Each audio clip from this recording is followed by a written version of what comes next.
Prof, sudah lengkap, Prof. Ya.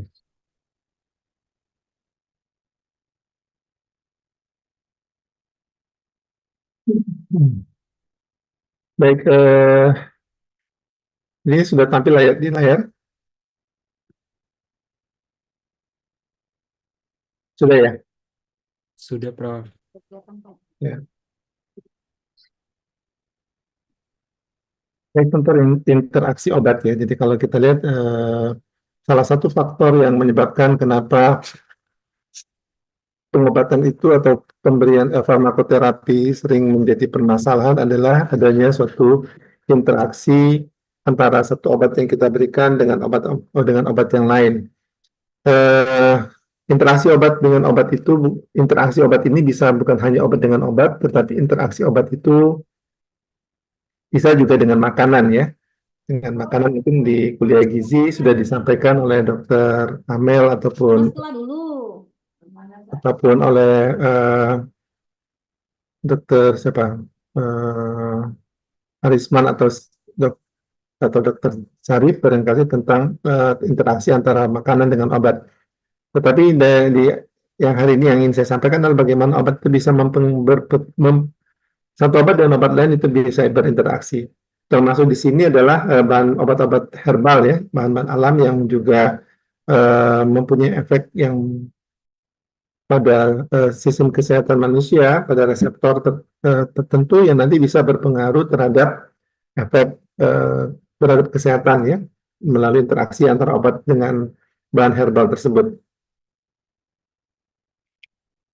Jadi interaksi obat ini sebetulnya sudah banyak diteliti orang dan sudah eh, banyak meta-analisis yang dilakukan terkait dengan adanya efek samping yang membahayakan. Jadi adverse drug reaction atau efek samping obat yang terjadi itu disebabkan salah satunya adalah karena adanya interaksi obat yang membahayakan.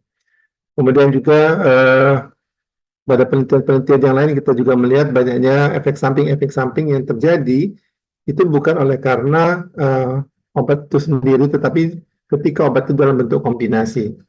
Nah, sekarang kita lihat apa yang dimaksud dengan interaksi obat.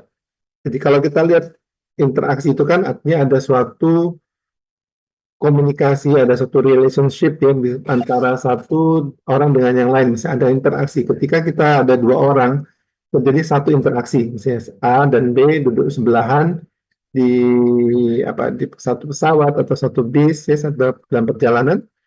Ya, kita ngobrol dengan teman sebelah kita yang duduk misalnya. Ada interaksi di situ. Artinya ketika ada dua molekul atau dua obat yang kita berikan, maka bisa terjadi satu interaksi. Ya, ketika ada tiga obat yang kita berikan, interaksi obat A, obat B, obat C, maka interaksi itu bisa terjadi antara A dengan B, antara B dengan C, ataupun antara A dengan C. Jadi ada tiga interaksi di situ.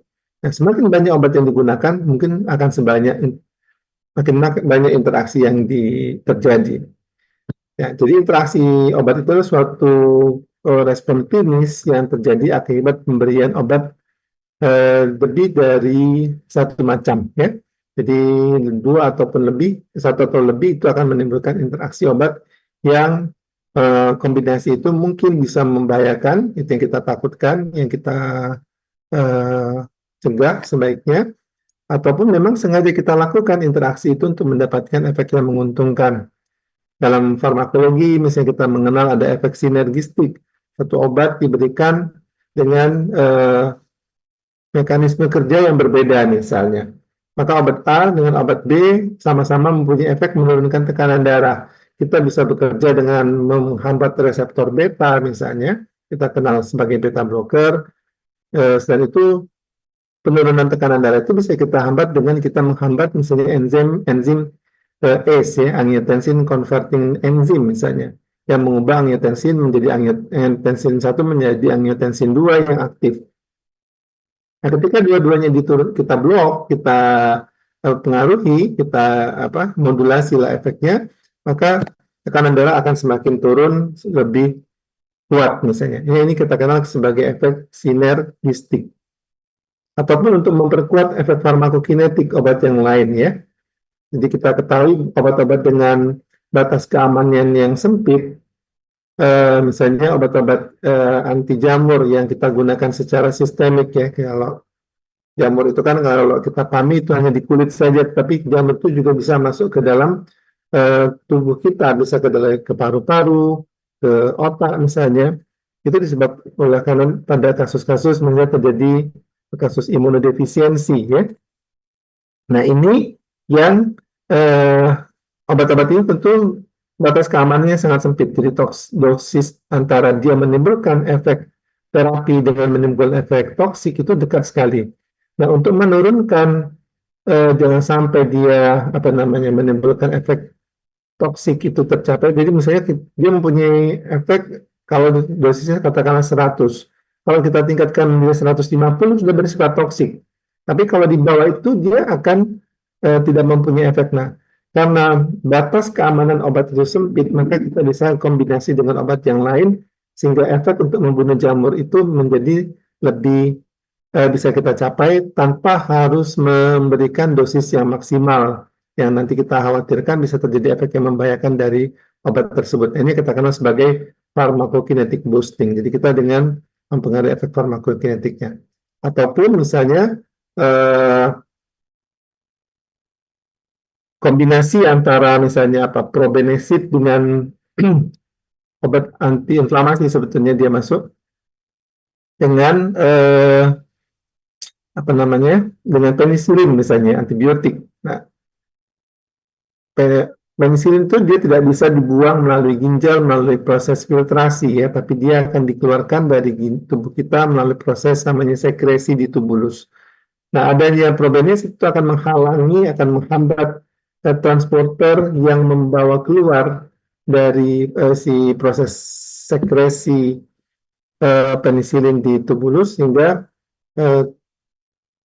penisilin itu bisa lebih lama di dalam tubuh kita sehingga tidak harus diberikan dalam 3 kali pemberian ya. Karena kita ketahui penisilin itu kebanyakan masih dalam bentuk injeksi intramuskuler. Jadi lumayan orangnya harus mengorbankan pantatnya untuk diinjeksi sampai 3 kali sehari. Tentu itu menyakitkan sekali. Nah ini dengan memberikan kombinasi dengan probenecid tadi kita bisa meningkatkan farmakokinetiknya, jadi artinya half-life dari ini tadi bisa diperpanjang. Kemudian dia bisa meningkatkan convenient ya, penggunaan obatnya menjadi lebih menyenangkan, mengurangi toksisitas dan mengurangi biaya berobat ya, cost reduction. Jadi tujuan dari interaksi ini yang menguntungkan. Tetapi banyak juga yang menimbulkan efek membahayakan toksisitas ataupun bisa efek dari obat kombinasi itu saling meniadakan sehingga mereduksi efikasi dari pengobatan. Nah, berapa besar kejadian interaksi obat ini masih banyak belum diketahui secara pasti karena memang tidak ada pencatatan khusus tentang interaksi obat. Tetapi diperkirakan kejadiannya itu di atas antara 2 sampai dengan 17% dari semua persepan yang ada, dan semakin bertambah usia maka interaksi obat ini akan semakin meningkat ya, karena kita ketahui dengan bertambahnya usia orang semakin banyak penyakitnya ya. Jadi misalnya ada hipertensi, ada diabetes yang berhubungan dengan penyakit degeneratif ditambah dengan penyakit-penyakit yang lain sehingga dia semakin banyak mengkonsumsi obat. Semakin banyak konsumsi obat jenisnya maka semakin besar interaksi akan terjadi. Oke. Nah, kapan kita harus aware dengan masalah interaksi ini? Apakah semua obat itu bisa berinteraksi yang nanti menimbulkan efek membahayakan? Ya, jadi sebetulnya yang menjadi perhatian kita adalah terutama obat-obat yang mempunyai neurotherapeutic range drug atau artinya obat yang mempunyai batas keamanan yang sempit tadi. Antara dosis efektif dia menimbulkan efek dengan dosis toksiknya itu sangat dekat. Jadi misalnya kalau dia dinaikkan menjadi 1,5 kali atau 2 kali sudah menimbulkan efek yang membahayakan kesehatan, efek toksik yang muncul, maka itu dikatakan sebagai obat yang mempunyai therapeutic index yang sempit, narrow. Ya. Tapi kalau misalnya obat itu sampai 5 kali, 6 kali dosisnya kita tingkatkan, dia masih dalam batas yang aman, itu tergolong sebagai wide therapeutic range atau jadi batas keamanan yang luas. Ya. Jadi sehingga dosisnya tidak terlalu menjadi ya 2 kali atau 2,5 kali kita naikkan masih cukup aman ya. Dan yang kedua yang harus menjadi perhatian kita ketika kita menggunakan obat yang tergolong sebagai inhibitor ataupun induktor dari obat-obat yang bisa memicu proses metabolisme dan ekskresi suatu obat. Jadi ada beberapa obat yang tergolong sebagai, jadi seperti kita ketahui, obat itu sebagaimana makanan dia akan dimetabolisme ya. Proses metabolisme utama terjadi di dalam hepar, di dalam hati, di mana obat itu akan dimetabolisme melalui 2 proses, mungkin sudah disampaikan di kuliah farmakokinetik ya.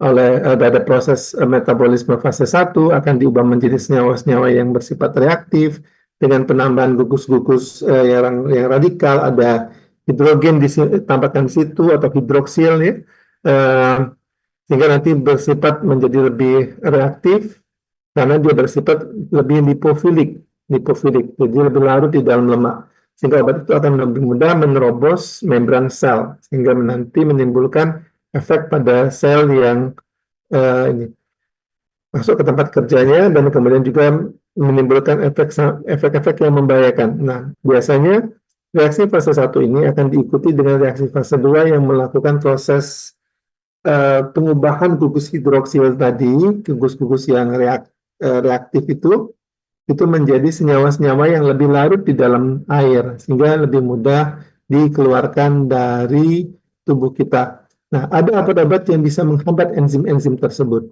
ya. Ada obat yang bisa menginduksi, artinya menginhibisi itu dia menghambat atau tidak dihasilkannya enzim tersebut. Sebaliknya juga ada obat yang menginduksi lebih banyak enzim tersebut sehingga proses metabolisme itu menjadi lebih cepat. Sedangkan kalau inhibitor dia akan menghambat sehingga obat yang kita minum itu tidak akan diproses atau di metabolisme lebih lanjut. Sehingga nanti kalau dia tidak dimetabolisme maka mungkin dia tidak bisa dikeluarkan dari tubuh kita, sehingga nanti tetap dalam bentuk aktifnya dan menimbulkan efek yang bisa membahayakan, efek toksik. Sedangkan inducer ini justru sebaliknya, dia akan mempercepat metabolisme sehingga obat tersebut menjadi lebih cepat diubah dari bentuk aktif menjadi inaktif ya. Ataupun pada proses ekskresi dihambat. Nah, ini adalah obat yang harusnya menjadi perhatian kita berhubungan dengan interaksi obat ini. Jadi interaksi itu kalau memang batas keamanan obat itu sempit, yang pertama. Yang kedua, apakah dia bersifat sebagai inhibitor ataupun induktor dari enzim pemetabolisme obat, dan apakah dia juga berperan dalam proses ekskresi obat di ginjal ya. Oke. Nah, tadi mengapa kita harus khawatir dan siapa yang peduli dengan adanya interaksi obat ini? Kebanyakan para klinisi itu tidak terlalu aware dengan masalah obat, ada interaksi obat. Sehingga kadang-kadang kalau dari yang menimbulkan agak sedikit konflik antara farmakologi dengan para klinisi, kita lebih mungkin melihat obat itu dari saintifiknya ya. Jadi penggunaan obat A dikombinasi dengan obat B, oh ternyata dia bersifat saling meniadakan, bersifat antagonistik. Dan antagonistik ini karena dia memperebutkan reseptor yang sama. Nah, satu sisi para klinisi mungkin melihat efeknya saja misalnya. Nah, ini yang seringkali menjadi apa ya, ya perbedaan pendapat dalam farmakoterapi antara para klinisi dengan farmakologis ya. Ya, umumnya yang jadi perhatian kita seperti saya sampaikan tadi adalah obat-obat yang mempunyai batas keamanan yang sempit. Kalau obat yang mempunyai batas keamanan yang luas, high therapeutic index atau wide therapeutic range, itu dia tidak jadi masalah. Jadi kebanyakan obat itu memang dia tergolong sebagai obat yang high therapeutic index, artinya batas keamanan antara obat yang menimbulkan efek terapi dengan dosis toksik itu lebar, jauh ya, sehingga kita bisa gunakan tidak harus terlalu berhitung dosis lah begitu. Tetapi kombinasi yang berbahaya itu terutama adalah obat tadi yang mempunyai batas keamanan yang sempit, low therapeutic index, tapi antara lain adalah obat-obat antikoagulan, antidisritmik, obat-obat yang bisa mempengaruhi irama jantung misalnya, obat-obat yang bisa menimbulkan mengurangi adanya konvulsi, adanya kejang-kejang, obat-obat yang tergolong sebagai imunosupresan yang menekan sistem kekebalan tubuh, ya, respon imun, ataupun mood stabilizer, obat-obat yang berhubungan dengan eh, berhubungan dengan mood, ya, perasaan, ya, yang katakan sebagai misalnya eh, antidepresan, ya, pada pasien-pasien depresi kita berikan obat-obat ini mempunyai batas keamanan yang sempit. Nah, interaksi ini kapan terjadi? Jadi bisa di luar tubuh atau di dalam tubuh. Di luar tubuh ini yang sering disebut sebagai interaksi yang bersifat farmasetik, interaksi farmasi, ya. Sedangkan interaksi di dalam tubuh kita itu bisa berinteraksi secara farmakokinetik ataupun secara farmakodinamik. Ini di dalam tubuh nih. Kita ketahui farmakokinetik ini adalah suatu proses meliputi mulai dari absorpsi obat sampai dia dikeluarkan, diekskresikan. Ada proses absorpsi di situ, ada proses distribusi obat, ada proses metabolisme obat, dan ada proses ekskresi. Jadi farmakokinetik masih ingat barangkali? Apa itu farmakokinetik? Ada yang bisa bantu? Agai,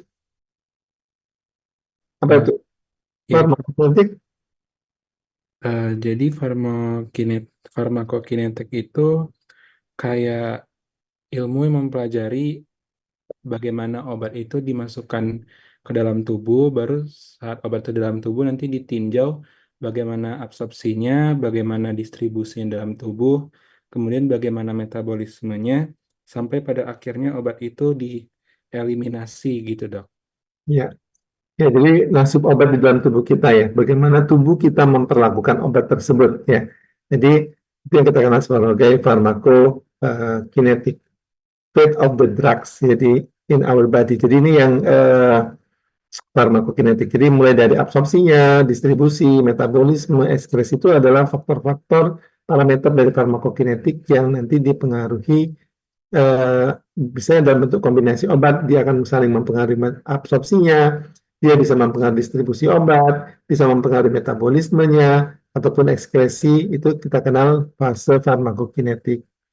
Nah, selanjutnya obat itu akan sampai ke tempat kerjanya, ya. Obat itu kan beredar dari diabsorpsi di dalam usus, misalnya pada pemberian secara entral, secara oral, kemudian dia masuk ke dalam aliran darah. Kemudian di dalam aliran darah apa yang terjadi? Dia akan didistribusikan ke seluruh tubuh, termasuk ke jaringan-jaringan dan ke sel-sel. Nah, obat itu dia akan pergi ke tempat kerjanya, ya, yang kita kenal sebagai site of action-nya, ya, tempat kerja dari suatu obat. Jadi misalnya obat tadi yang bekerja pada sistem saraf otonom misalnya, dia akan mempengaruhi pengeluaran asetilkolin ataupun pengeluaran norepinefrin misalnya. Maka obat itu nanti bisa dia memblok ataupun dia bisa merangsang efek-efek simpatis maupun parasimpatis yang terjadi misalnya.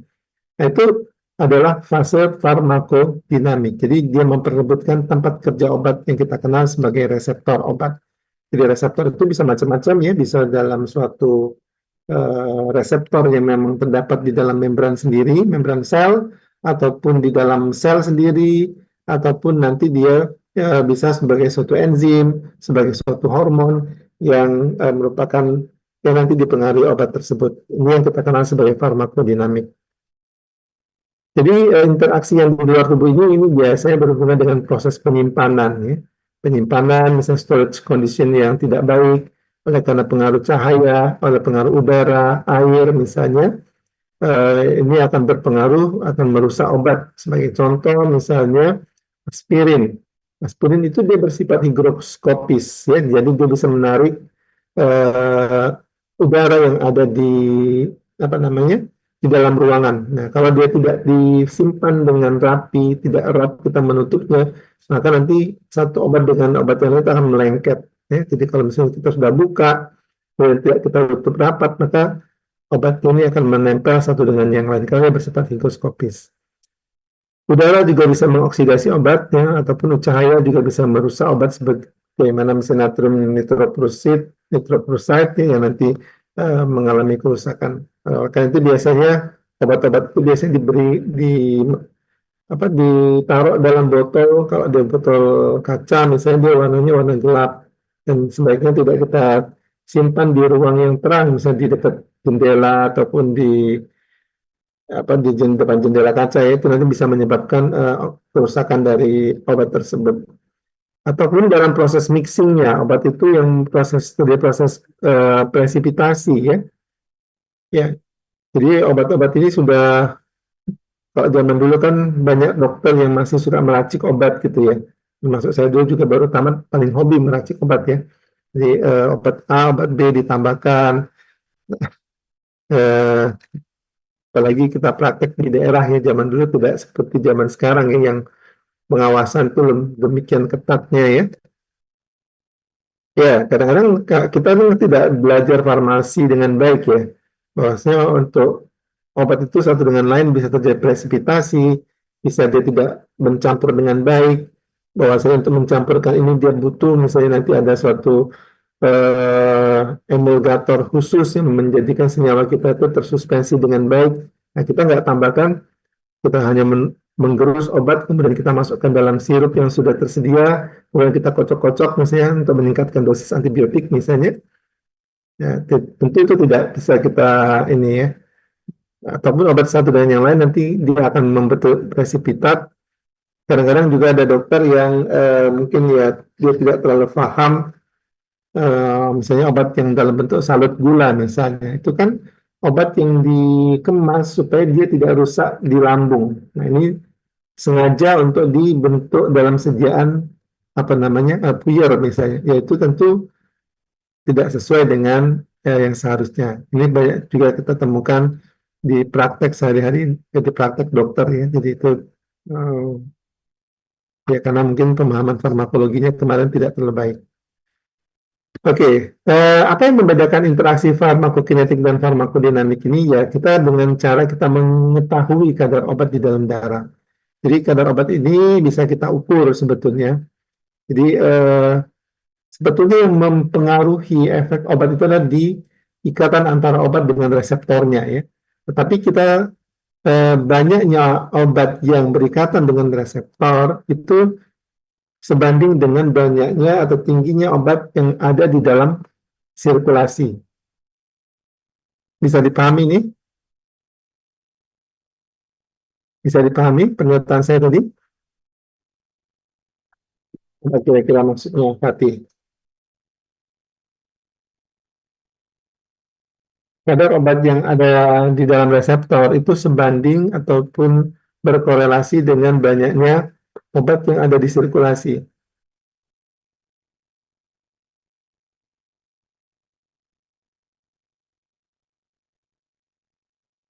Ya, ya tentu saja. Jadi untuk sampai ke tempat obat itu kan dia harus melewati dulu fase-fase tadi ya. Akhirnya obatnya sudah diabsorpsi, itu akan masuk ke sirkulasi. Semakin banyak obat di dalam sirkulasi, maka juga semakin banyak obat akan sampai ke tempat kerja obat tersebut. Nah, ini yang kita bisa ukur ya, kadar obat itu kita ukur dengan suatu alat yang kita kenal misalnya namanya HPLC ya, High Performance Liquid Chromatography. Kita ukur kadar obatnya.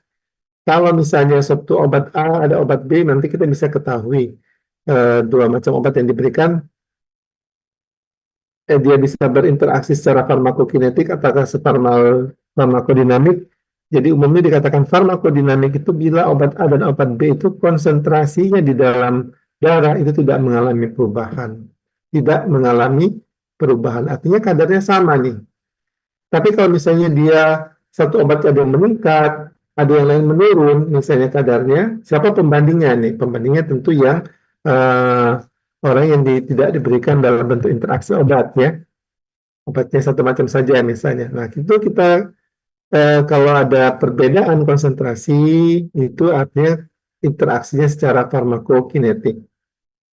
Nah jadi kembali lagi ke sini, farmakodinamik itu adalah jika interaksi itu terjadi misalnya antara dua macam obat tanpa ada perubahan konsentrasi di salah satu obat ya. Nah, interaksi itu bisa berupa apa tadi saya katakan ada yang jadi dia memperebutkan reseptor yang sama nih sebetulnya. Jadi interaksi itu terjadi karena dia sama-sama bekerja pada reseptor yang sama. Dan ada yang sifatnya aditif, saling menguatkan. Ada yang sifatnya sinergistik, yang sama-sama menimbulkan efek klinis yang sama melalui jalur yang berbeda. Dan juga ada antagonistik. Antagonistik ini dia ada efek yang saling bertolak belakang satu dengan yang lain. Ya. Nah ini yang nanti akan menimbulkan interaksi yang seperti interaksi farmakodinamik yang nanti bisa kita lihat contoh-contohnya seperti ini. Antara misalnya pada kasus asma dan hipertensi.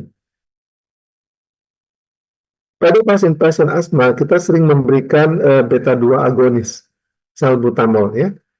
Jadi salah satu reseptor dari saraf adrenergik itu, jadi kita lihat kalau sistem saraf otonom itu adalah penamaan dalam terminologi anatomi ya.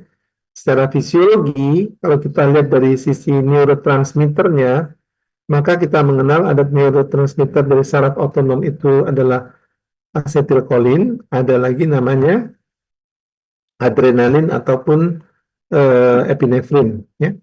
Nah, jadi sehingga nanti kita mengenal ada saraf kolinergik, ada namanya saraf adrenergik. Ya. Dia bekerja melalui suatu neurotransmitter, ada asetilkolin untuk kolinergik dan adrenalin atau epinefrin pada saraf yang adrenergik. Dia akan berikatan dengan reseptornya. Nah, reseptor itu misalnya untuk adrenergik ada reseptor alfa, ada reseptor beta. Reseptor beta ini ada beta 1, ada beta 2. Nah, sehingga ada obat yang bekerja pada reseptor alfa dan beta, atau ada bekerja pada reseptor beta saja misalnya. Nah, tetapi juga ternyata distribusi dari reseptor beta itu di dalam tubuh kita tuh bukan hanya di satu jaringan ya. Reseptor beta itu ada di pembuluh darah dan juga ada di bronkus misalnya. Sehingga pada pasien asma kalau diberikan salbutamol suatu agonis, jadi agonis itu obat yang mempunyai efek yang menguatkan dari reseptor beta. Jadi dia mempunyai efek yang menguatkan efek sinergi, efek adrenergik di situ ya, dengan namanya obatnya namanya salbutamol, sehingga nanti menimbulkan bronkodilatasi. Sedangkan pada hipertensi misalnya kalau diberikan suatu beta blocker, propanolol, ini dia akan menimbulkan penurunan heart rate force ya, jadi kecepatan irama jantung akan berkurang dan juga kekuatan dari otot jantung itu untuk kontraksi akan berkurang juga. Jadi pada pasien hipertensi itu sering diberikan beta blocker, dia menurunkan tekanan darah dan juga memperbaiki irama jantung yang mungkin tidak bagus. Nah, apa yang terjadi ketika obat ini kita kombinasi, misalnya propanolol dikombinasi dengan salbutamol?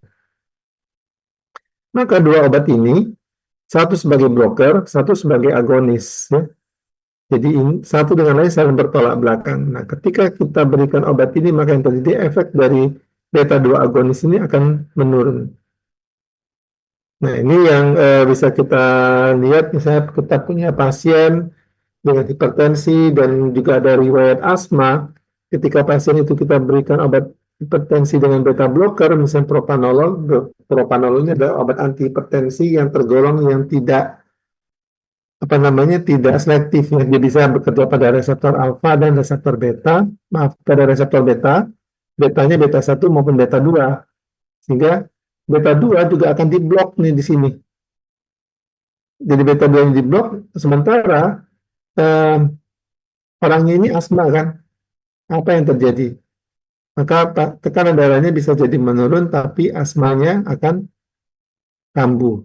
Ya, akan terjadi serangan asma yang sering pada pasien asma dengan hipertensi yang mendapatkan propanolol.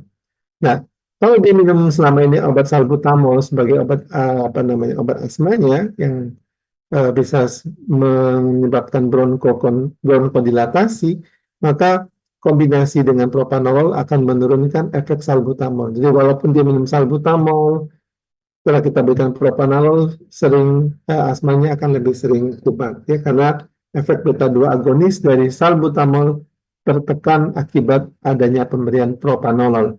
Nah, ini yang dikenal sebagai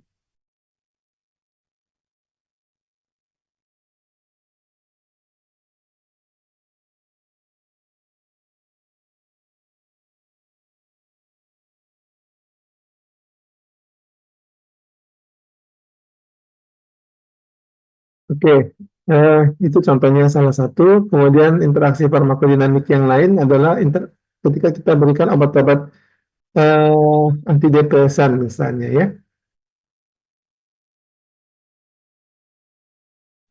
bersama-sama dengan pseudoephedrine ataupun asma, salbutamol, eh, obat-obat yang banyak mengandung makanan yang banyak mengandung tiramin seperti eh, kacang-kacangan, ya, anggur misalnya.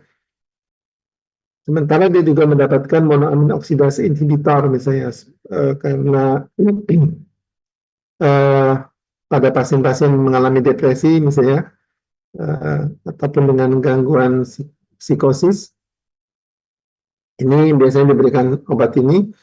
Maka yang terjadi adalah MAO ini akan mempengaruhi efek dari obat-obat pseudoephedrine dan salbutamol ini, sehingga akan meningkatkan efek-efek simpatis dari pseudoephedrine, salbutamol, dan makanan yang banyak mengandung tiramin ini. Karena obat-obat ini akan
banyak story ini.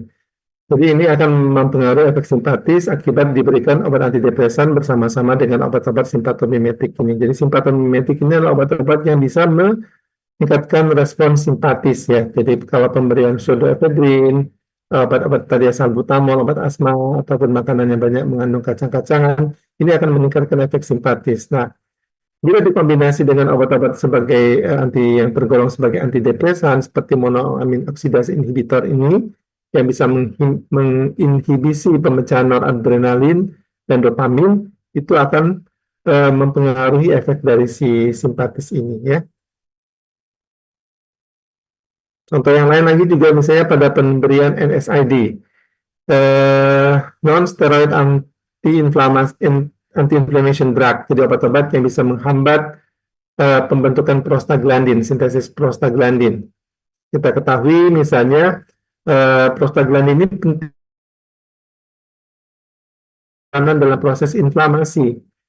Inflamasi ini biasanya ada nyeri, itu adalah suatu proses inflamasi yang diawali dan akan dibentuk produk akhir adalah suatu prostaglandin. Baik itu prostaglandin E2 ataupun prostaglandin I1 dan prostaglandin yang lain, dan tromboksan biasanya juga. Tetapi harus diingat prostaglandin ini adalah suatu suatu senyawa lah, ya, suatu ini yang juga dibutuhkan oleh tubuh kita, antara lain di ginjal misalnya. Dia berperanan, prostaglandin ini menjaga agar arteriole arteriol ginjal itu tetap dalam keadaan dilatasi. Nah, kalau kita berikan obat-obat anti hipertensi seperti beta-1 antagonis, alpha-1 antagonis, ataupun ACE inhibitor, ataupun diuretika, obat-obat yang bisa memicu terjadinya diuresis, itu akan menyebabkan hilangnya kemampuan renal arteriol ini untuk berdilatasi tadi, ya.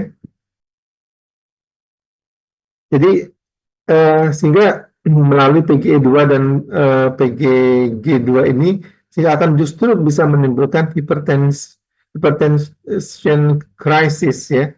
Jadi dia minum obat-obat ini malah justru tekanan darahnya meningkat hebat karena dia mengkonsumsi NSAID. Jadi NSAID ini kita ketahui adalah obat yang memblok prostaglandin tadi. Sehingga prostaglandin tidak dibentuk termasuk di prostaglandin yang ada di ginjal yang berperan pada proses dilatasi arteriol sehingga akan mengakibatkan terjadinya, ditambah lagi dengan dia mengkonsumsi ACE misalnya ataupun diuretika. Nah, ini adalah interaksi-interaksi yang bersifat farmakodinamik. Nah, ada juga yang bersifat bekerja dengan cara yang berbeda, tapi efeknya sama nih. Misalnya pemberian alkohol bersama-sama dengan obat-obat golongan benzodiazepin, ya, ataupun antihistamin, antikonvulsan, dan barbiturat yang bisa menekan susunan saraf pusat, dan mengkonsumsi alkohol juga, misalnya pada saat bersamaan yang sama-sama menekan sistem saraf pusat, maka akan terjadi efek aditif untuk menekan sistem saraf pusat. Walaupun mekanisme kerja dari alkohol dan benzodiazepin ini berbeda. Sehingga yang terjadi adalah efek aditif untuk menekan sistem saraf pusat dan akan terjadi respiratory arrest, ya, akibat adanya respiratory depression, adanya koma, ataupun bisa terjadinya hypotension. Jadi hipotensi bisa terjadi akibat penekanan sistem saraf, terutama di batang otak, oleh obat-obat ini yang saling berinteraksi. Jadi kalau interaksi farmakodinamik tadi, kalau kita ukur di dalam darah itu tidak ada perubahan kadar obatnya. Nah, berbeda dengan interaksi secara farmakokinetik ini. Jadi biasanya ada perubahan plasma konsentrasi dari obat. Jadi misalnya obat A akan mempengaruhi obat B, maka pengaruh tersebut akan kita lihat adanya perubahan kadar obat B di dalam darah, dalam plasma, ya. Farmakokinetik tadi ada ADME, mulai dari absorpsi, distribusi, metabolisme, dan ekskresi, semua aspek itu sebenarnya penting.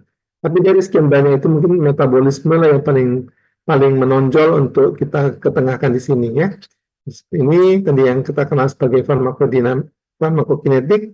Jadi obat masuk dari tubuh ke dalam plasma itu melalui proses namanya absorpsi, kemudian dia didistribusikan ke seluruh jaringan, sampai nanti di jaringan dia akan dimetabolisme dan menjadi metabolit, dan baru nanti akan dikeluarkan dalam proses eliminasi.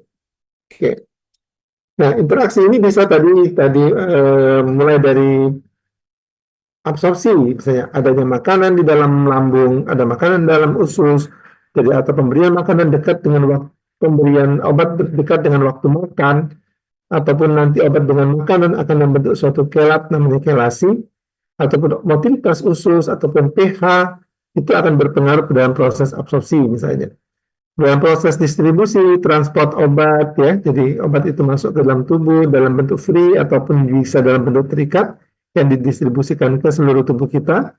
Kemudian obat juga bisa nanti di metabolisme, dalam fase 1, fase 2, itu ada proses interaksi yang bisa terjadi akibat obat yang diberikan bersamaan, ataupun dalam proses eliminasinya nih, jadi dia mengganggu proses filtrasi glomerulus ataupun transport di tubulus, ada proses sekresi dan proses reabsorpsinya yang diganggu oleh obat-obat, satu obat dengan obat yang lain, ya. Oke, jadi dalam proses distribusi, jadi ini absorpsinya, kita mengenal ada banyak cara pemberian obat, mulai dari kulit, ya. Jadi kulit itu bisa untuk tujuan topikal saja, hanya pada kulit, dia tidak ada proses absorpsi misalnya, tetapi obat itu juga nanti bisa masuk ke dalam tubuh kita melalui proses absorpsi. Jadi absorpsi itu adalah proses masuknya obat sampai ke dalam aliran darah. Itu kita kenal sebagai absorpsi. Ini tempat metabolisme oleh enzim-enzim pemetabolisme obat. Pada proses distribusi ini akan mungkin terjadi pergeseran obat ya, jadi binding protein yang diperebutkan misalnya satu dengan yang lain. Satu obat mempunyai afinitas yang lebih baik dengan obat yang lain, dia bisa menggeser obat A misalnya kalau obat diberikan bersamaan. Nah, ini bisa terjadi. Nah, cirinya tadi saya katakan adanya suatu perubahan kadar obat di dalam plasma. Perubahan kadar itu bisa terjadi peningkatan ataupun terjadi penurunan atau mungkin tidak ada perubahan yang signifikan ya. Jadi ini kita ukur dengan AUC. Artinya itu AUC itu singkatan dari area under curve. Jadi kalau kita lihat misalnya suatu obat kita berikan, jadi dia kadarnya 0, kemudian dia akan meningkat sampai waktu tertentu dia mencapai kadar puncak plasmanya, kemudian karena proses obat itu sudah mulai dikeluarkan, dia akan mengalami pengurangan konsentrasi di dalam darah, dalam plasma, sehingga akhirnya akan mencapai kadar 0 kembali. Ya. Nah ini yang kita, daerah-daerah di bawah kurva ini kita kenal sebagai AUC ini. AUC itu area under curve. Area under curve ini biasanya kita untuk mengukur kadar suatu obat. Ada perubahan atau tidak. Nah misalnya ini pada yang tidak terlalu signifikan mengubah, misalnya apa pengaruh obat satu dengan yang lain, misalnya pengaruh makanan lah, misalnya kita lihat bagaimana dia berpengaruh. Ada beberapa obat justru absorpsinya bagus ya ketika misalnya dia ada makanan di dalam lambung ataupun di ususnya. Sebagai contoh misalnya itraconazole, obat jamur yang absorpsinya lebih baik dibandingkan kalau dia diberikan dalam keadaan perut kosong, ya sebalik. Tapi sebaliknya kebanyakan obat itu justru konsentrasinya atau kecepatan absorpsinya yang diukur dengan luas daerah di bawah kurva itu ketika dia diberi adanya makanan itu akan menurunkan kadar obatnya misalnya itu hanya beberapa persen yang diabsorpsi, 77% misalnya. Nah, hingga lebih baik digunakan dalam keadaan berkosong, misalnya indinavir, suatu antivirus. Nah ini sudah banyak diteliti orang, misalnya kita bisa lihat di sini indinavir ini diberikan dengan keadaan berkosong, misalnya ada undercurve-nya lebih tinggi nih dibandingkan kalau ada karbohidrat, ada lipid atau protein itu ternyata tidak lebih baik dibandingkan ketika dalam keadaan perut kosong. Ya. Jadi indinavir itu sebaiknya diberikan tidak dekat-dekat dengan makan. Jadi bisa beberapa jam sebelum makan, 2 jam, kemudian baru dia makan. Itu akan menimbulkan efek yang baik ya untuk menghambat pertumbuhan virus. Tetapi berbeda dengan itraconazole. Justru itraconazole itu ini area under curve-nya ini lebih tinggi ya dibandingkan dalam keadaan fasted, dalam keadaan puasa, tidak ada makanan di dalam ususnya, di dalam lambungnya. Jadi makanan pun juga ternyata bisa berpengaruh terhadap kecepatan absorpsi. Kemudian juga dalam absorpsinya tadi ada pembentukan kelasi. Kelasi itu adalah ikatan yang bersifat irreversibel antara obat dengan suatu senyawa di traktus digestivus ya di GI tract.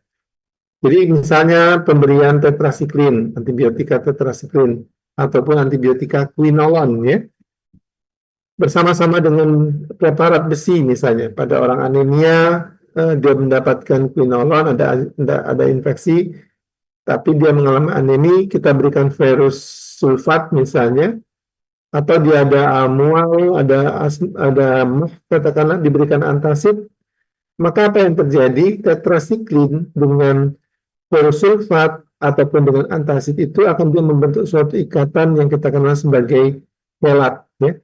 Chelat yang akan menurunkan absorpsi obat. Di obat itu tidak bisa diabsorpsi ini. Ini contohnya ya, misalnya antasida bersama-sama dengan tetrasiklin. Tetrasiklin itu akan membentuk kompleks divalen yang tidak larut dan sehingga dia tidak bisa diabsorpsi dengan baik ya. Jadi dia tidak diabsorpsi. Sehingga tetrasiklin yang kita harapkan sebagai antibiotik itu tidak akan efeknya untuk membunuh bakteri itu menjadi minimal karena memang dia tidak terabsorpsi akibat berikatan dengan antasid dan ikatan ini bersifat irreversible. Motilitas usus juga demikian ya. Jadi misalnya obat-obat yang bisa meningkatkan metabolisme kecepatan motilitas usus. Misalnya obat-obat yang kita kenal sebagai obat-obat prokinetik. Ada namanya kisaprid, ada namanya metoclopropamid. Jadi mohon maaf kalau di farmakologi nama obat ini aneh-aneh ya. Untuk kalau kita belum biasa tahu tentang obat, tapi inilah obat ya. Nama-nama bukan nama-nama dagang, tapi ini adalah nama-nama generik obat. Sebentar ya, mau ke belakang nih kayaknya udah kebelet.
Baik, lanjut ya.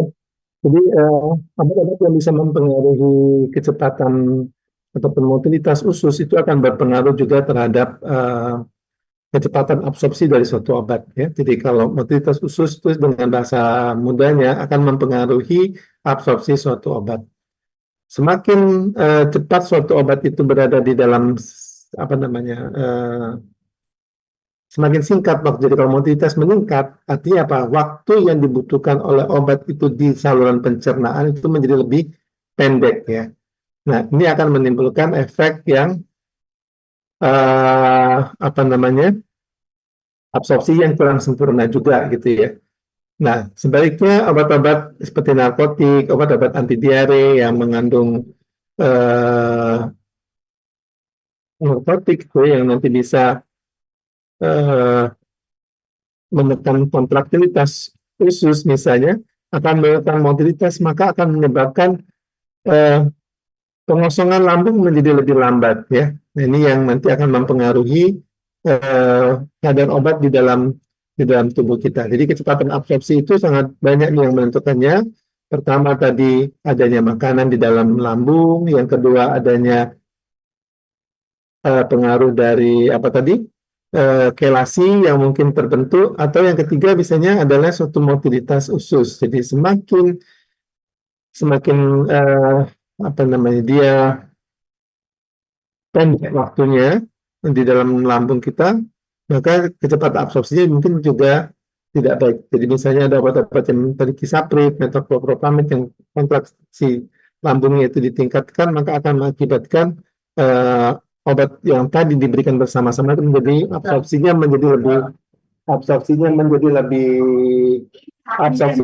menjadi lebih. Saya itu tenang, dia nak beli TNF apa yang anu, nanya dengan aku nggak ngerti. Dia aku dulu. Sebentar ya.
Maaf ya, ini banyak story, ada mohon maaf sekali lagi. Nah, jadi oke, ini jadi motilitas sekali lagi akan mempengaruhi. Sebagai contoh misalnya stafudin diberikan bersama-sama golongan narkotika ya, metadon itu akan menurunkan absorpsi dari stafudin ini. Jadi kalau misalnya dalam bentuk kita lihat dari AUC-nya yang rendah ketika jadi kombinasi, kenapa? Karena memang metadon ini akan memperlambat obat di dalam apa namanya di ya, kontraktilitasnya menjadi berkurang ya. Oke. Sehingga terjadi pengosongan lambung yang menjadi lebih lambat, akibatnya kadar obat di dalam usus juga menjadi lebih lama. Sehingga AUC-nya ini menjadi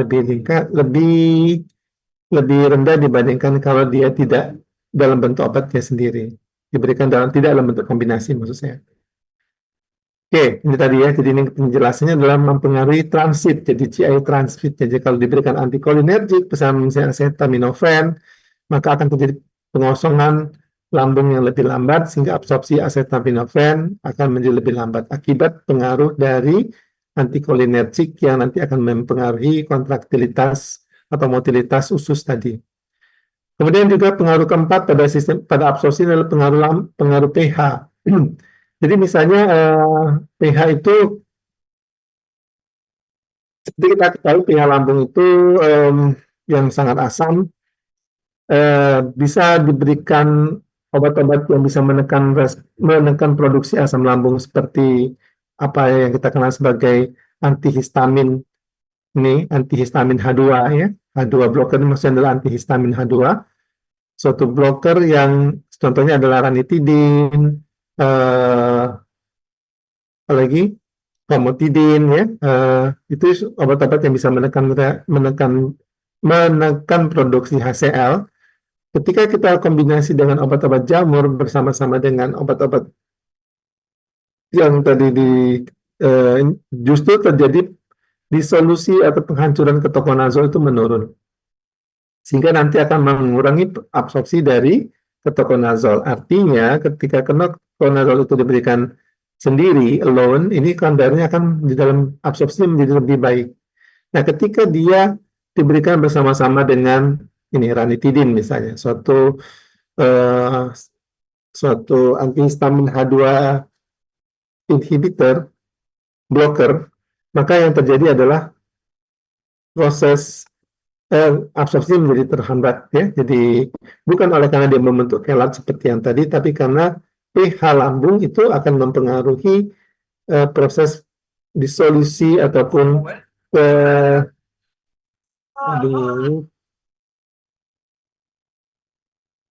mohon maaf sekali lagi ya. Ini banyak hal.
Mohon maaf ya, mohon maaf sekali lagi nih banyak. Tapi kalau saya tidak angkat, telepon-telepon penting semua nih berhubungan dengan fakultas.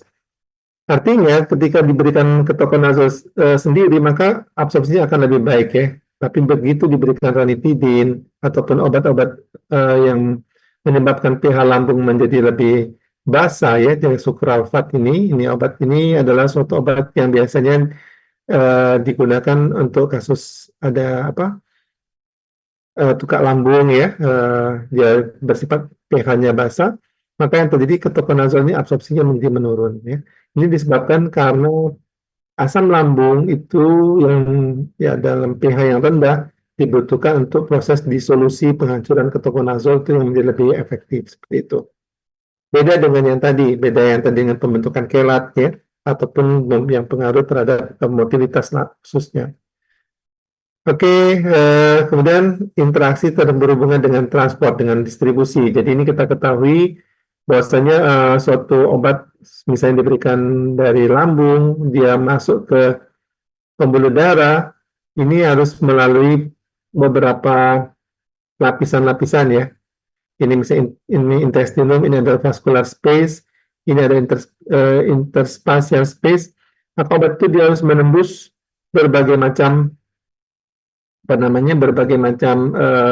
membran-membran. Kita ketahui di kapiler itu kan tidak ada lagi berbeda strukturnya dengan di arteri ataupun di arteriol ya. Semakin ke ujung itu sudah lapisannya hanya tinggal lapisan satu lapisan endotel.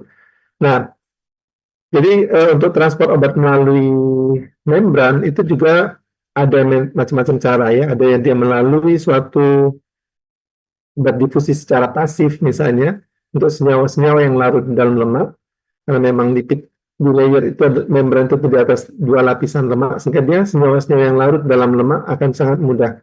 Ya, kalau kita lihat obat-obat yang biasanya digunakan sebagai obat-obat yang larut di dalam lemak. Nah, untuk senyawa-senyawa obat yang tidak larut dalam lemak, dia perlu ada transporter khusus.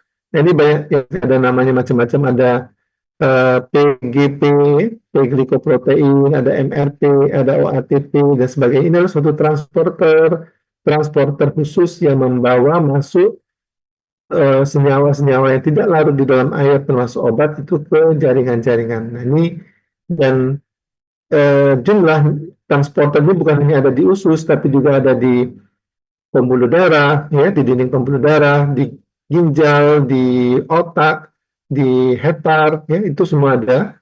Sehingga transporter ini berperan penting juga dalam proses masuknya obat ataupun keluarnya obat. Jadi transporternya dari yang bersifat membawa masuk yang kita kenal sebagai influx, ada yang membawa keluar yang kita kenal sebagai efflux. Nah, obat itu juga bisa berinteraksi dengan reseptor-reseptor ini.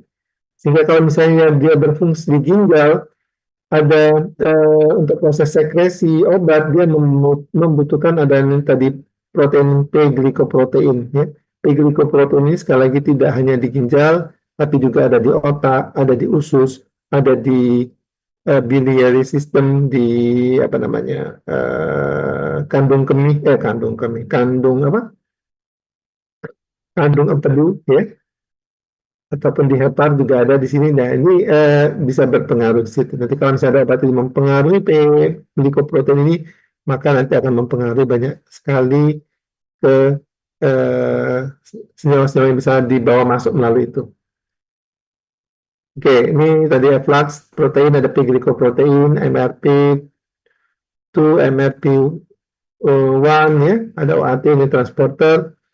Nah, ini yang penting nanti pada transporter yang bisa menginduksi, kalau misalnya ada obat-obat yang menginduksi transporter ini, maka apa yang terjadi? Kalau dia sebagai efflux, maka akan terjadi penurunan absorpsi, dan bila terjadi inhibisi, maka akan terjadi peningkatan absorpsi. Ya. Ini kalau dia termasuk sebagai protein yang membawa keluar, efflux protein. Sedangkan yang ini tadi ya, seperti P-glikoprotein itu, jadi kalau misalnya P-glikoprotein tadi di otak misalnya, dia berperan dalam membawa masuk senyawa yang ada di otak ini untuk keluar nih. Nah, termasuk juga di ginjal misalnya, P-glikoprotein ini ada obat-obat yang dia dibuang melalui proses sekresi ya, karena dia tidak muat dalam proses filtrasi. Kita tahu filtrasi itu, masih ingat, dia harus seperti diayak ya, jadi yang air dan senyawa-senyawa yang molekulnya kecil itu bisa lolos melalui filtrat glomerulus, sehingga dia akan keluar sebagai filtrat. Tetapi di tubulus dia nanti akan ada proses reabsorpsi lagi senyawa-senyawa yang masih dibutuhkan, seperti glukosa misalnya, seperti apa lagi, ion-ion itu ditarik lagi, tapi ada yang senyawa yang dibuang juga melalui proses sekresi. Nah, kalau misalnya, jadi P-glikoprotein itu berhubungan dengan sekresi umumnya. Jadi kalau ada obat yang nanti bisa menghambat di situ, maka yang terjadi akan terjadi proses hambatan pengeluaran obat yang lainnya. Ya, misalnya digoxin dikombinasi dengan eritromisin. Nah, eritromisin itu dia akan menghambat efflux protein yang tadi P-glikoprotein ini, sehingga nanti akan mengakibatkan pengeluaran digoxin terganggu. Nah, ini yang nanti menyebabkan kadar digoxin di darah akan meningkat. Ya, nah, ini contoh sudah ada di sini. Ya, sebagai contoh misalnya adalah Ada obat yang misalnya suatu substrat, katakanlah digoksin nih. Ada obat yang bisa menghambat proses P-glycoprotein, misalnya klaritromisin. Ya, klaritromisin adalah antibiotika. Ketika dia diberikan digoksin tanpa ada klaritromisin, maka kadar obat di dalam darah itu ya tidak terlalu tinggi, 14 lah katakan ya. Dan clearance-nya 57 ya. Tetapi ada dengan diberikan klaritromisin, ternyata kadar obat jadi meningkat. Nah, kenapa demikian? Kalau kita lihat clearance-nya menjadi menurun. Artinya pengeluarannya terhambat. Dengan artinya apa? Klaritromisin ini dia berfungsi sebagai inhibitor P-glycoprotein, sehingga proses ekskresi digoksin yang harusnya terjadi itu tidak terjadi, dihambat di sini. Nah, inilah yang nanti kita ketahui digoksin ini adalah obat dengan batas keamanan yang sempit, sehingga akan menimbulkan keracunan digitalis ya, yang kita kenal digitalis intoxication, sehingga nanti menimbulkan gangguan irama jantung dan juga bisa menyebabkan kematian. Oke, ini transporter yang lain. Jadi bisa kita lihat di sini, misalnya ada substrat melalui transporter ini, misalnya OATP ini, pravastatin, digoksin, hexofenadin, benzylpenicillin. Ini kalau misalnya dia berikatan dengan reseptor dengan inhibitor, ada lovastatin misalnya atau ritonavir atau fruit juice ya, kita berikan ini, maka yang terjadi kerja dari transporter ini akan terganggu. Jadi berhubungan dengan uptake protein, jadi protein yang membawa masuk. Kalau ini ya Pak, tadi protein itu efflux ya, ini akan menyebabkan proses absorpsi akan menjadi terganggu. Oke, ini bisa dilihat. Nah, kemudian kita masuk ke interaksi metabolis pada fase farmakokinetik dengan metabolisme. Ini metabolisme tadi saya katakan adalah reaksi fase 1, ada reaksi fase 2. Reaksi fase 1 ini diperankan oleh enzim namanya enzim sitokrom P450 yang sangat banyak isoformnya, bentuknya ada SIP3, SIP2, SIP1. Satu ini juga nanti 1A lagi, 1A1, 1A2 dan seterusnya. Yang masing-masing juga berfungsi sebagai enzim pemetabolisme obat-obat tertentu. Nah, jadi kalau misalnya kita ada obat yang diberikan bersama-sama antara obat yang merupakan substrat dari enzim tersebut, tetapi pada saat bersamaan tanpa sengaja ya, tentu kita sebagai dokter tidak akan mungkin memberikan obat yang membahayakan pasien kita tanpa sengaja karena kita tidak paham. Misalnya kita memberikan obat justru sebagai inhibitornya nih. Maka yang terjadi apa? Maka obat itu tidak bisa enzim itu tidak bisa memetabolisme substrat ini.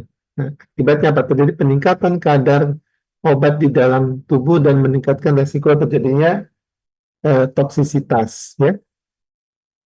Bisa dipahami ini? Jadi toksisitas itu inhibitornya kerjanya dia menghambat, ini sama nih ya. Tadi kalau kita tadi kan ngomongin di tadi transporter. Sekarang kita beralih ke topik tentang metabolisme obat. Enzim pemetabolisme obat di fase 1 itu adalah namanya enzim CYP, sitokrom P450.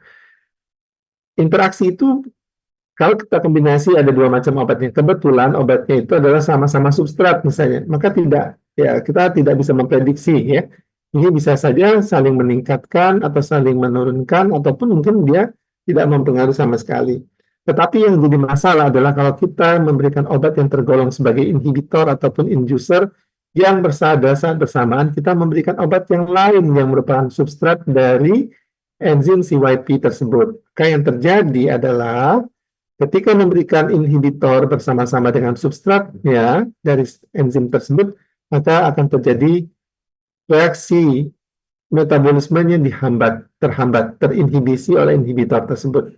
Maka yang terjadi adalah kadar obat yang substratnya tidak diubahkan, sehingga resiko toksisitas akan menurun. Nah, sebaliknya ketika kita memberikan suatu inducer atau induktor, obat yang bisa meningkatkan produksi CYP menjadi lebih banyak. Akibatnya apa? Akibatnya metabolisme dari substrat ini akan ditingkatkan. Sehingga kadar obat akan sangat mudah atau mudah sekali turun. Ya. Kadarnya menjadi sedikit, jika tidak cukup efisien untuk menurunkan atau menimbulkan efek yang kita harapkan. Artinya apa? Artinya efikasinya akan menurun. Ya. Nah, ini yang jadi problem adalah kalau dia ada inhibitor dan ada inducer. Kalau sama-sama substrat mungkin tidak terlalu banyak masalah. Bisa meningkat, bisa menurun, dan ini unpredictable. Ya. Nah, ada beberapa obat yang di metabolisme melalui single isoenzim. Jadi enzimnya tadi kan saya katakan ada SIP2, ada SIP3, SIP4. SIP2 pun ada SIP2A, 2B, 2C, 2D. 2D ini 2D1, 2D2, 2D6. Nah, coba lihat sih banyak sekali ya. Saya juga terus terang tidak hafal. Ada beberapa obat yang di metabolisme hanya oleh satu enzim saja. Misalnya apa? Desimipramin oleh SIP2D6 saja. Ada indinavir oleh SIP3A4, ada midazolam nama obatnya, ini semua nama obatnya, oleh SIP3A, kafein oleh SIP2, SIP1A2 misalnya, atau omeprazol oleh SIP2C19. Ada juga obat yang di metabolisme oleh beberapa enzim, ini yang disebut sebagai multiple isoenzim. Misalnya apa? Imipramin itu oleh SIP2D6, oleh SIP1A2, SIP3A4, ataupun SIP2C19. Nah, ini sehingga kalau misalnya satu yang terhambat, maka masih ada jalur yang lain yang bisa menggantikan. Itu maksudnya ya. Oke, kita lihat bagaimana pengaruh dari inhibisi tadi. Jadi kalau terjadi inhibisi ini biasanya berebut ya. Ini ada kompetisi. Kompetisi memperebutkan enzim site-nya. Jadi situs enzimatiknya itu akan diperebutkan oleh kedua macam obat antara substrat dengan inhibitor ataukah dengan ya ini kita bisa inhibisi sehingga akan terjadi time to maximum interaction akan berefek pada lamanya apa namanya waktu yang dibutuhkan oleh substrat untuk mencapai kadar steady state, kadar plasma yang menetap begitu. Kalau kita ketahui bahwasanya obat itu kan begitu kita diberikan, kadarnya akan meningkat, kemudian dia akan turun dan mencapai kadar yang kita kenal kadar kalau dalam buku-buku Indonesia namanya kadar apa itu? Kadar awitan ya. Jadi steady state, jadi konsentrasi yang relatif menetap. Nah, jadi ini seperti ini. Jadi kalau kita berikan obat itu sebagai inhibition, maka yang terjadi dia kadarnya akan seperti ini dan dia akan meningkat di dalam darah. Sebalik, jadi obat-obat yang tergolong sebagai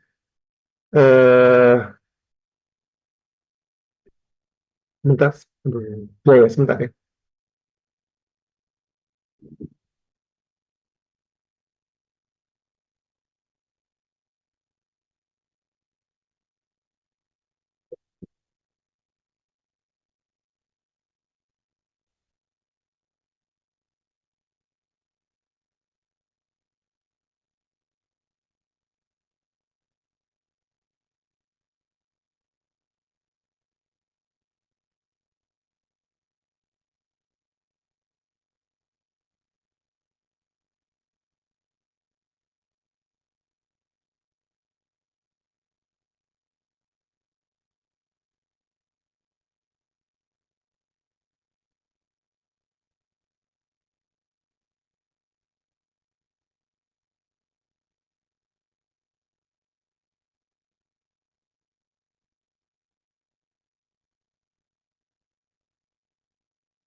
Halo,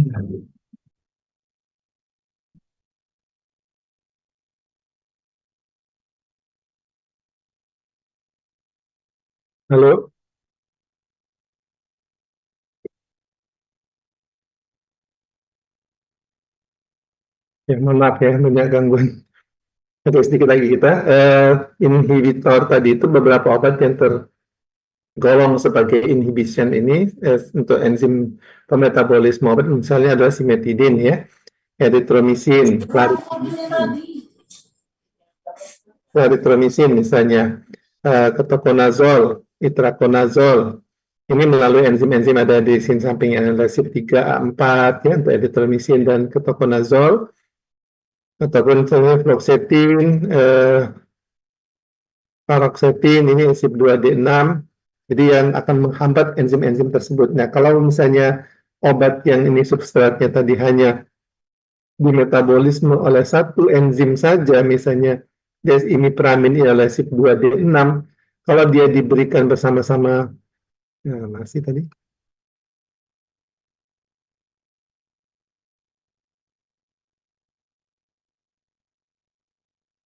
sama-sama dengan dengan fluoxetine ini misalnya ya, apa yang terjadi? Ya, fluoxetine akan menghambat metabolisme dari desimipramin, sehingga efek dari antidepresan itu akan memanjang ya. Bisa sementara pasiennya misalnya tidak menyadari hal itu atau tidak menyadari minum sebagaimana dosis yang biasanya, maka efek samping dari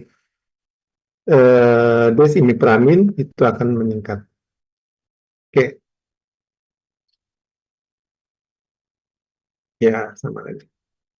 Simetidin bersama dengan tiofilin misalnya. Ya, jadi simetidin tadi dia mereduksi, mengurangi metabolisme dari tiofilin sehingga akan menimbulkan efek samping dari tiofilin.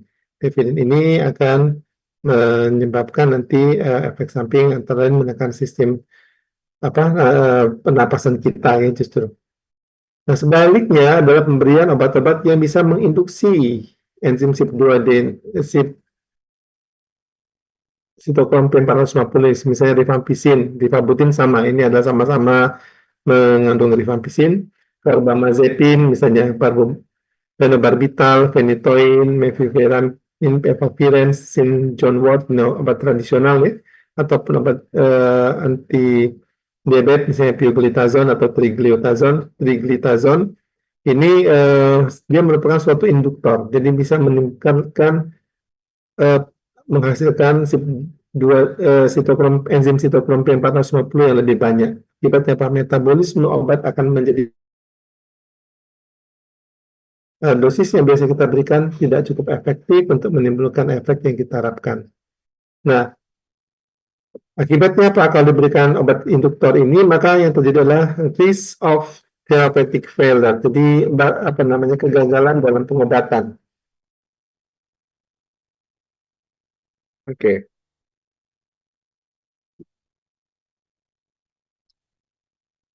Ini ya, jadi misalnya phenobarbital bersama warfarin. Nah, warfarin ini kan termasuk antikoagulan yang memang batas keamanannya harus kita jaga. Jangan sampai dia menimbulkan efek mengganggu kesehatan kita.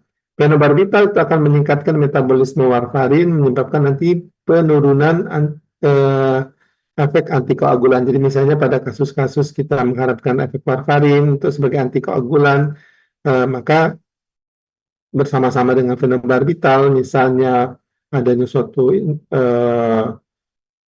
kejang, misalnya ada konvulsi, ada kemudian mendapatkan phenobarbital, misalnya pada pasien epilepsi ya, sekarang kan jarang digunakan phenobarbital ini bersama-sama dengan warfarin, maka efek warfarin itu akan ditingkatkan, metabolismenya ditingkatkan sehingga kemampuan menurunkan sebagai antikoagulan itu menjadi menurun. Nah, ini adalah gambaran beberapa obat yang merupakan substrat dan inducer dan bisa kita prediksi efek-efeknya ketika kita misalnya untuk enzim CYP2D19 nih, substratnya misalnya antara lain diazepam, banyak sebetulnya yang lainnya. Kalau CYP2D6 ada amitriptilin, haloperidol, umumnya obat-obat yang digunakan di psikiatri. Induktornya itu antara lain adalah isotifampicin, INH itu bersifat inhibitor ya. Ini beberapa obat-obat yang lain yang merupakan substrat, inducer, dan inhibitor bisa dilihat di dalam tabel tersebut. Terakhir adalah clearance ataupun ekskresi. Nah, jadi peningkatan renal blood flow dalam bentuk kombinasi misalnya antara hydralazine dan digoxin ini akan meningkatkan clearance dari digoxin. Jadi kalau misalnya kita memberikan digoxin pada pasien-pasien dengan gagal jantung misalnya, diberikan antihipertensi hydralazine. Nah, hydralazine ini dia adalah suatu obat yang bisa menyebabkan vasodilatasi arteri renalis ya.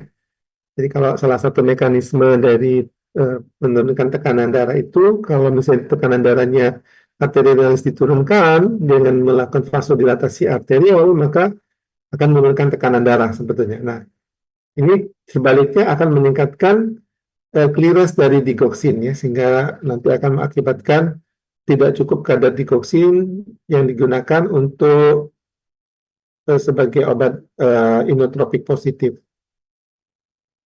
Clearance renalis dengan melakukan inhibisi pada tubulus renalis seperti yang tadi di awal saya katakan penisilin dikombinasi dengan probenesid ya, menyebabkan nanti probenesid itu akan memperpanjang masa paruh dari penisilin sehingga dapat digunakan penisilin dalam bentuk single dose sekali suntik saja bisa bertahan 24 jam. Nah, ini biasanya efek yang ini kita kenal sebagai interaksi yang beneficial yang menguntungkan.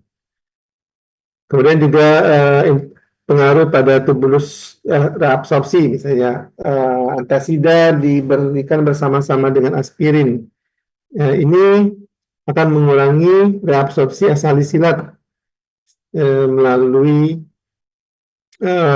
terjadi proses alkalinisasi pH urin. Jadi kita ketahui aspirin ini akan baik sekali jadi aspirin itu akan direabsorpsi kembali ya di dalam tubulus. Nah, pada orang-orang yang mengalami intoksikasi dengan aspirin, makan aspirin terlalu banyak misalnya, yang kita kenal dengan salicilismus ya, asam salisilatnya meningkat, maka kita bisa melakukan alkalinisasi urin dengan memberikan antasida. Antasida ini yang mengandung kalsium itu kan akan dikeluarkan melalui ginjal ya. Jadi dalam lumen tubulus itu kalsium akan keluar. Nah, sehingga akibatnya terjadi proses alkalinisasi pH urin. Nah, adanya perubahan pH itu akan menghambat proses reabsorpsi salisilat. Salisilat ini adalah produk dari aspirin ya. Aspirin bisa diubah menjadi salisilat. Nah, sehingga salisilat tidak bisa lagi diabsorpsi tidak masuk ke dalam tubuh kita. Jadi dia karena perubahan pH yang menjadi lebih basah seperti itu. Nah, ini beberapa obat tadi ada distribusi tadi saya lupa. Binding plasma itu antara phenytoin dengan valproic acid itu dia akan memperebutkan protein binding yang sama ya. Jadi albumin suatu protein utama yang terdapat di dalam plasma itu juga berfungsi sebagai protein pengikat obat. Nah, kalau phenytoin dan valproic acid itu akan memperebutkan ini tadi, sehingga mengurangi kadarnya di dalam cairan cerebrospinal. Baik, itu barangkali yang bisa kita sampaikan dari kuliah tentang interaksi obat ini. Jadi intinya adalah interaksi itu ada efek yang menguntungkan dan ada juga efek yang membahayakan. Nah, interaksi yang membahayakan itu terutama untuk obat-obat yang mempunyai margin of safety yang sempit atau mempunyai low therapeutic index ya. Kemudian bila dikombinasi dengan obat-obat yang merupakan suatu inhibitor ataupun suatu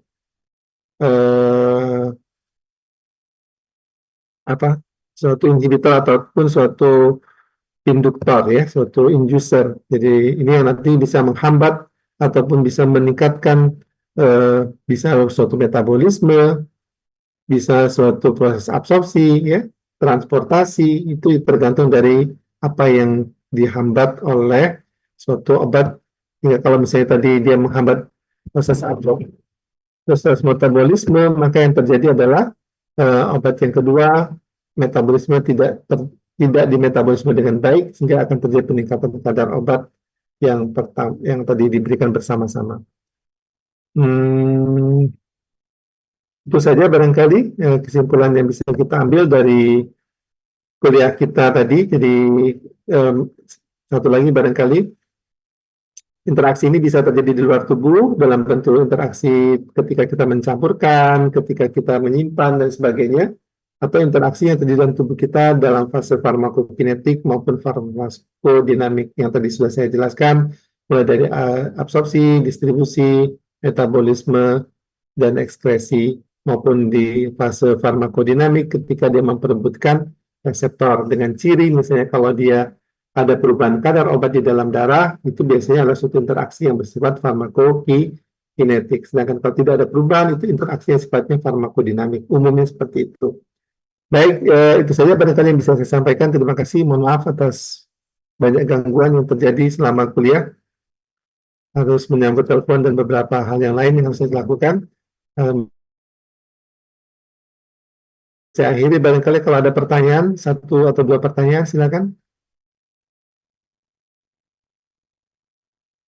Bahannya nanti boleh diminta dari kortanya ya. Ada pertanyaan?